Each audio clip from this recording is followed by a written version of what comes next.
Com um escritório que celebra 67 anos de existência, um dos mais antigos do Brasil, e tendo construído mais de 7 milhões de metros quadrados, ele simboliza a potência que a arquitetura e o urbanismo podem alcançar. Passando por inúmeros programas e tecnologias, incorporou o que de mais consistente temos na arquitetura moderna e contemporânea no nosso país.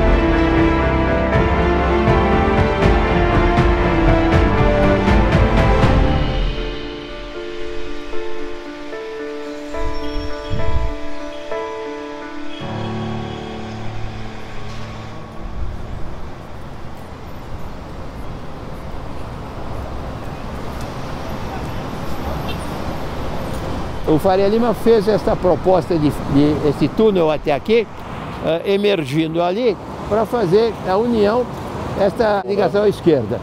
Diminuiu este nó viário que existia aqui da Consolação Paulista. Mas, por outro lado, ele interrompeu a Avenida Paulista ali, que ia até o Pacaembu, e criou esse pedaço aqui, que é um pedaço dissonante. Mas tudo bem. Agora, o dia que pensarem em fazer disso até o fim, eu digo não, pelo amor de Deus. Destruir um pedacinho, tudo bem, para atender uma solução viária. Mas destruir uma avenida desta qualidade, desse nível, de maneira nenhuma.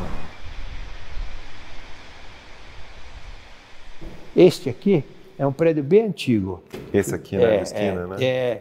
Esse aqui de esquina. Eu acho que este prédio, se eu não me engano, era do sistema de previdência que fazia esses apartamentos para os previdenciários. Mas, evidentemente, eu não sei qual é a ocupação dele hoje. Ele já está com cara de ter sido reformado, porque ele era bem antigo. Os restos são prédios novos.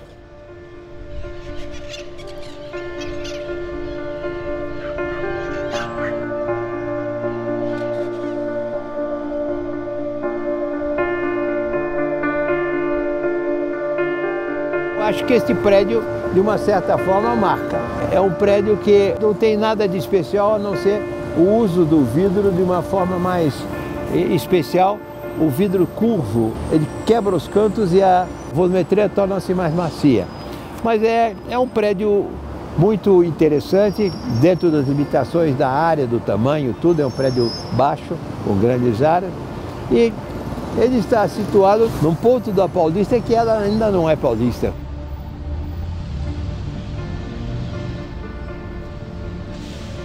Muito bem. Isso aqui é um vidro... É um vidro fosco que foi feito para esconder a parte de ventilação do metrô. Porque nós estamos em cima de uma galeria do metrô. Então tá. Isso aqui é uma estrutura do metrô? É uma estrutura do metrô. Nós temos 5 pavimentos de garagem. Essa galeria está abaixo desses 5 pavimentos. Então é preciso ter uma ventilação. E essa ventilação vem daqui. São ventiladores que jogam o ar para baixo. E é exatamente na confluência da entrada do prédio. Porque a entrada principal do prédio, por uma questão até comercial, tem que ser a Avenida Paulista, e não na Rua Consolação. Então, para ser na Avenida Paulista, está aqui o eixo possível, porque para lá a ventilação do metrô oculta.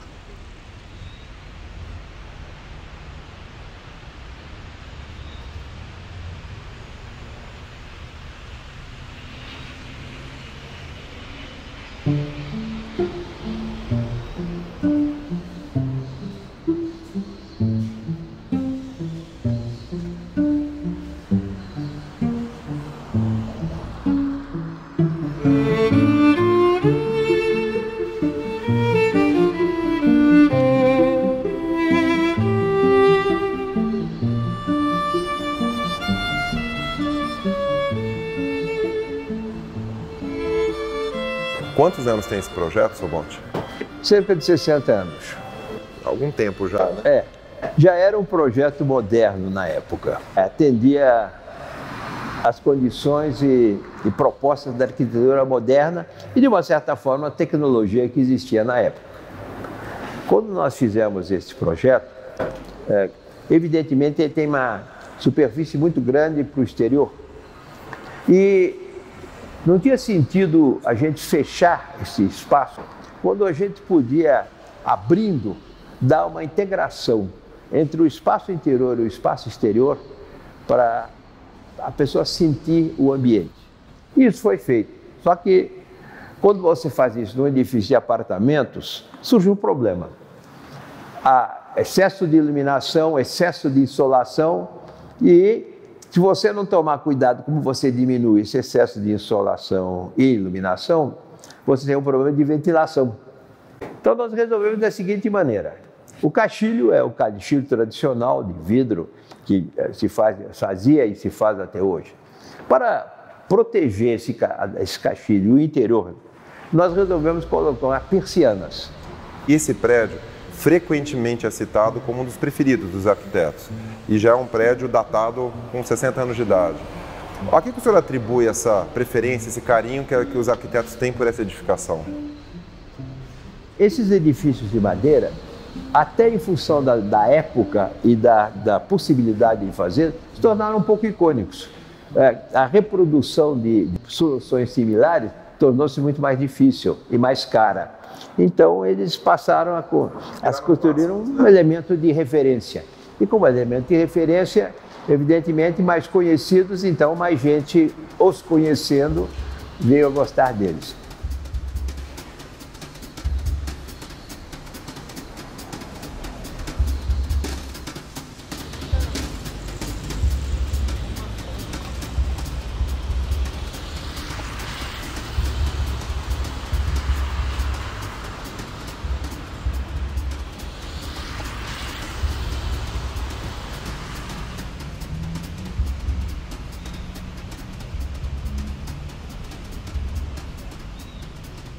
São 40 metros de vão, que é proporcional à proteção à casa bandeirista, que você está vendo ao fundo, que é um elemento tombado.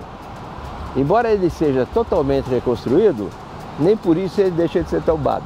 Não me pergunte por quê, porque foge ao meu conhecimento também. Mas uma vez, quando o senhor veio no terreno, o senhor falou que não tinha nada aqui, né? Não, tinha só a fundação. No fundo, esse é o conceito de arquitetura. Dão você uma meia dúzia de limões, tem que fazer uma limonada. Não tem jeito nenhum. Ele tem que ficar boa. E você joga não com os elementos favoráveis, joga com os elementos impeditivos. Claro. A lei, a vontade. E tudo somado tem que dar um bom resultado, que é o caso daqui.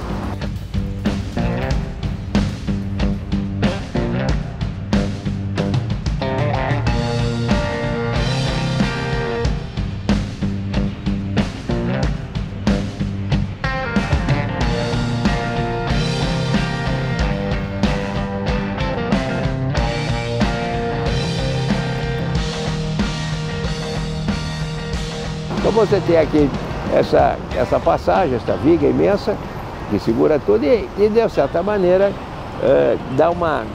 esse grande vão dá uma personalidade especial ao prédio. Lembrando, na verdade, são dois prédios. No primeiro projeto, o nível estava no nível da rua, no primeiro estudo, e ele foi evoluindo. Quando já desenvolvemos a prefeitura, já tínhamos passado para cá. Mas aqui estava na dúvida se íamos fazer um jardim com muito verde. Nós chegamos à conclusão que o ideal era fazer um simples gramado. Por quê? Para valorizar este vão. Quem está aqui, por exemplo, não deixar de ver a rua. Se tivesse uma árvore aqui onde nós estamos, ele não veria essa rua. Então isso foi resolvido e foi desenvolvido. E posteriormente, criou um subproduto de uso. O interessante é que o pessoal sai para almoçar, senta aqui nessa grama. Então a gramada aqui, inicialmente era uma floresta e virou um gramado, tornou-se um gramado de utilitário no sentido de que ele passou a ser utilizado pelo usuário. E isso é importante. Essa defesa que o senhor faz da arquitetura brasileira, junto às BEA ou até como discurso próprio, ela não é só uma questão mercadológica, ela tem muito a ver também com o resgate cultural nosso. É principalmente o resgate cultural. A arquitetura não representa apenas um estado físico. representa o estado de espírito de um povo. A arquitetura moderna brasileira é a visão atual de como toda a população reagiu, São Paulo principalmente, ao desenvolvimento urbano, ao desenvolvimento em geral. O crescimento do Brasil e da cidade de São Paulo tem um espírito, e esse espírito se procura enquadrar dentro da nossa arquitetura. As BAE, fundamentalmente, através dos escritórios de arquitetura, que são escritórios, não são pessoas físicas, sempre lembrar isso, eles defendem um princípio de arquitetura que eles realizam, que eles executam. E esse princípio de arquitetura, que é coletivo, mas ao mesmo tempo é individual por grupos, ele é muito importante, porque ele representa a visão desses grupos de arquitetos do que deve ser o desenvolvimento urbano na cidade de São Paulo, para dar um exemplo da cidade de São Paulo. Embora, claro, que isso valha para o Brasil inteiro.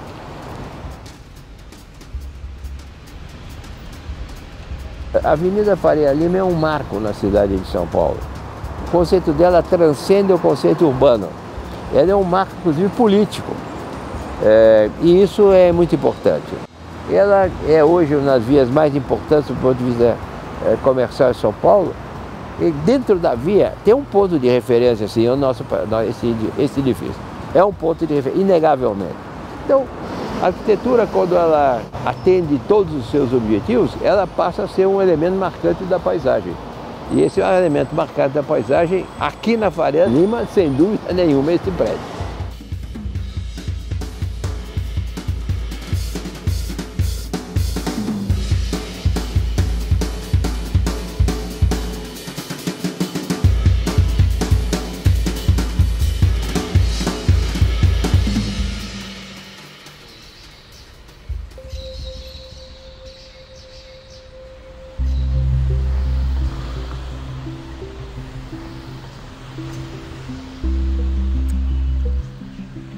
No Hildebrand, no térreo, vigas de concreto apoiadas em colunas sustentam a estrutura da torre que dali sobe. Essas vigas de concreto, elas foram tratadas pela arquitetura esculturalmente. Essa estrutura que a gente vê claramente exposta, é quase um exoesqueleto aquilo lá, né? Isso. Que a gente vê exposta no térreo, é uma parte estrutural do edifício que vocês tiraram partido arquitetônico. Exatamente, exatamente. O edifício, ele tem, no nível do térreo, duas grandes vigas que sustentam as colunetas de fachada. E essas vigas tinham um dimensionamento grande, evidentemente, para atender a carga, e nós simplesmente montamos essa estrutura. Trabalhamos esta volumetria para ter uma volumetria que representasse um elemento extremamente positivo dentro do contexto arquitetônico final.